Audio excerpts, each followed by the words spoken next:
Theo báo Người Lao động, trưa 28/2, nhiều xe công biển xanh có mặt đưa đón sếp đến tiệc cưới của con trai con chủ nhiệm Ủy ban Kiểm tra, UBCT, tỉnh ủy Quảng Bình. Sự việc này khiến nhiều người chứng kiến bức xúc. Cụ thể, xe mang BKC 73A00007 là của Văn phòng Hội đồng Nhân dân và Ủy ban Nhân dân huyện Tuyên Hóa, Quảng Bình, xe BKC 73B0955 thuộc Ủy ban Nhân dân huyện Bố Trạch.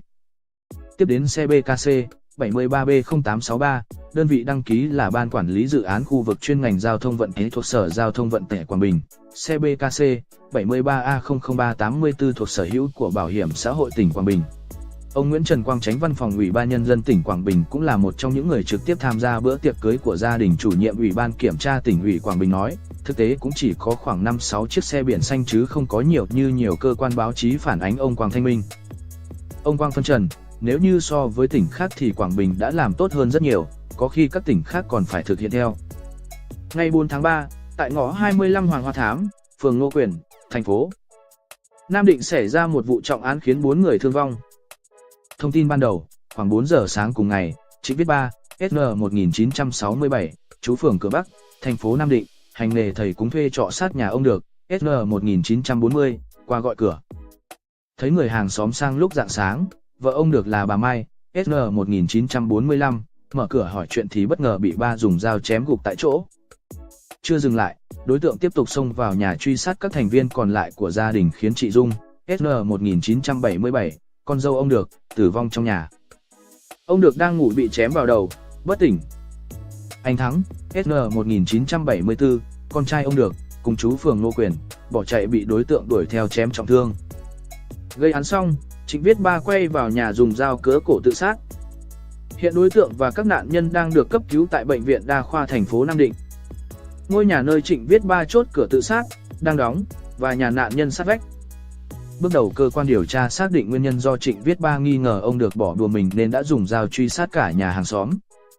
Ông Trần Huy Tài, Chủ tịch Ủy ban Nhân dân phường Lộc Vượng, thành phố Nam Định, tỉnh Nam Định cho biết, Trịnh Viết Ba, nghi phạm gây ra vụ thảm án khiến 4 người thương vong, không có công việc ổn định, nhà mở một điện thờ rồi hành nghề thầy cúng. Đối tượng chưa có tiền án, tiền sự và cũng không gây điều tiếng gì khi còn cư trú trên địa bàn phường. Theo đơn thư của nhiều hộ dân, Văn phòng Ủy ban Nhân dân huyện Tương Dương, Nghệ An, đang nợ nhiều hộ dân kinh doanh dịch vụ ăn uống trên địa bàn thị trấn Hòa Bình, huyện Tương Dương. Bà Phan Thị Thanh Mùi, chủ nhà hàng Minh Mùi đã cung cấp thêm sổ nợ gốc có chữ ký của nhiều cán bộ đã và đang công tác tại Ủy ban Nhân dân huyện Tương Dương. Bà Phan Thị Thanh Mùi, chủ nhà hàng Minh Mùi phản ánh sự việc cũng rơi vào tình cảnh như bà Mùi. Bà Nguyễn Thị Lễ Quế, người từng có thời gian phục vụ tại nhà ăn Ủy ban Nhân dân huyện Tương Dương cho biết, theo bảng đối chiếu công nợ chưa thanh toán, đến ngày 31 tháng 7 năm 2015, ông Quang Văn Đặng với tư cách là Chánh Văn phòng đã xác nhận số tiền nợ của cơ quan này lên đến hơn 1,4 tỷ đồng. Liên quan đến vụ việc, ông Nguyễn Văn Hải, Bí thư huyện ủy Tương Dương cho biết, có những khoản đã thanh toán cho người dân rồi nhưng anh em vẫn cây nợ, muốn có con số chính xác thì phải rà soát cụ thể. Chẳng hạn như bà Quế không nợ nhưng vẫn nói nợ. Ai nợ người ta cũng ghi cho ủy ban là không đúng. Quan điểm của tôi là nếu như cơ quan nợ của nhà hàng, của cá nhân, tập thể nào đó thì buộc phải trả cho họ thôi.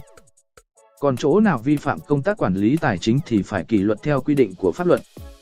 Dư luận đang rất bức xúc về vụ tai nạn xảy ra vào ngày 1 tháng 3, tại km 108-600 quốc lộ 4D, thuộc thôn Sapa, xã Sapa, huyện Sapa, khiến hạng A Câu, sinh năm 2004, trú tại xã Sapa, tử vong.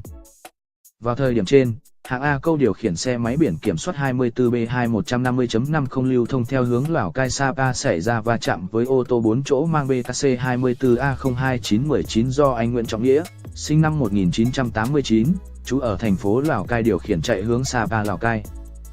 Sau tai nạn, người nhà nạn nhân và người dân địa phương đã kéo ra hiện trường đòi tài xế ô tô phải bồi thường 400 triệu đồng mới cho cơ quan chức năng vào để khám nghiệm. Mặc dù vào thời điểm trên cơ quan chức năng đã có mặt nhưng lái xe ô tô vẫn buộc phải đưa cho người nhà nạn nhân 200 triệu đồng mới tạm yên. Về vụ việc trên, ông Trần Ngọc Sơn, Chánh Văn phòng Ban An toàn Giao thông tỉnh Lào Cai khẳng định, chúng tôi sẽ có văn bản trước hết yêu cầu công an huyện Sapa phải điều tra, làm rõ vụ việc để xử lý rõ ràng, nghiêm túc theo